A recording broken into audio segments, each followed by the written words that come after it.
আল্লাহ মালাকুল মাউতকে বলবেন, মালাকুল মাউত কি অবস্থা? বলবে সব শেষ।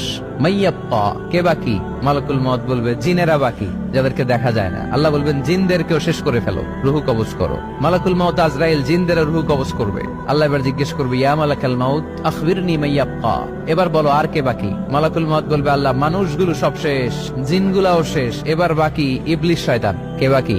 ইবলিসরেও শেষ করো, ইবলিসও শেষ। আল্লাহ আবার জিজ্ঞেস করবেন, ইয়া মালাকাল মাউতি মাইয়াব্বা, আর কে বেঁচে আছে বলো?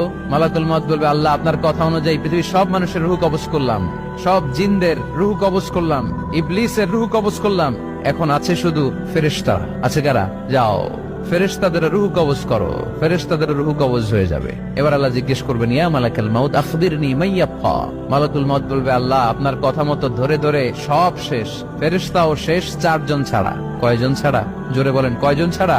ইসরাফিল, জিব্রাইল, মিকাইল, আজরাইল। আল্লাহ এই 4 জন আমরা বাকি। আল্লাহ বলবে, যাও ইযহাব ইনতালিক ইলা জিবরিল ওয়াকবাদ রূহা, জিব্রাইলের রুহু কবজ করো। ইযহাব ইলা ইসরাফিল ওয়াকবাদ রূহা, ইসরাফিলের রুহু কবজ করো। ইযহাব ইলা মিকাইল ওয়াকবাদ রূহা, রুহু কবজ করো। ওই 3 ফেরেশতাও শেষ। এবার আল্লাহ তাআলা জিজ্ঞেস করবেন, ইয়া মালাকাল মাউত আখবিরনি মাইয়াব্বা, হে মালাকুল মাউত আর কে বাকি আছে বলো? মালাকুল মাউত বলবে, আল্লাহ আপনার কথা মতো মানুষগুলো শেষ, জিনগুলো শেষ, ইবলিস শেষ, আমার বাকি 3 ভাই ইসরাফিল, মিকাইল, জিব্রাইলও শেষ, শুধু আমি, শুধু আমি। আল্লাহ বলবেন, কেউ নাই? মালাকুল মাউত বলবে, না আল্লাহ কেউ নাই। এবার আল্লাহ তাআলা বলবেন, মালাকুল মাউত তুমি তো সবাই রে মারছো, এবার তুমি মরো, এবার তুমি মরো, তুমি মরো। শোনার সাথে সাথে মালাকুল মাউতের কাঁপুনি ছুটে যাবে, খিঁচুনি এসে যাবে ভয়ে। আল্লাহ বলবেন, কাঁপুনি দিয়ে তো লাভ নাই, কারণ কুল্লু নাফসিন যায়িকাতুল।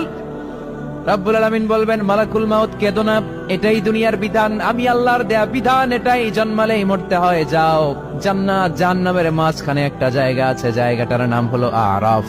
এই আরাফের মধ্যখানে যে দাঁড়াও, ওখানে যে মালাকুল মাউত কাঁপতে থাকবে। মালাকুল মাউত বলবে, আল্লাহ সৃষ্টির শুরুতে যদি জানতাম, সৃষ্টির শুরুতে যদি জানতাম সবাইকে মৃত্যুদান করার পরে, রুহু কবজ করার পরে আমাকেও মরতে হবে, তাহলে এই কঠিন দায়িত্বের ব্যাপারে আপনার কাছে ক্ষমা চাইতাম। আজকে আমারও যে ভাগ্য বরণ করে নিতে হবে সৃষ্টির শুরুতে, আমি এটা কল্পনাই করতে পারি নাই। আল্লাহ বলবেন, নো টক, মুত ইয়া মালাকাল মাউত, মর, মরে যা, মুত, মরে যাও। বলার সাথে সাথে মালাকুল মাউত এক বিকট চিৎকার হাঁকিয়ে মরে যাবে। মালাকুল মাউতের চিৎকারটা সেদিন এত ভয়ঙ্কর হবে, বিষ্ণু ঈসা ইসলাম বলেন, ওই চিৎকারের আওয়াজ যদি পৃথিবীর মানুষেরা কান দিয়ে শুনতে পেত, তাহলে কিয়ামত সংঘটিত হওয়ার জন্য আলাদা করে ইসরাফিলের সিঙ্গার প্রয়োজন হতো না। ওই চিৎকারের আওয়াজে প্রতিটা মানুষ কানের পর্দা ফেটে ওই জায়গায় লাশ হয়ে পড়ে যেত। এবার ডানে বায়ে সামনে পেছনে উপরে নিচে কেউ নাই, একজন ছাড়া। জোরে বলতে হবে, তিনি কে?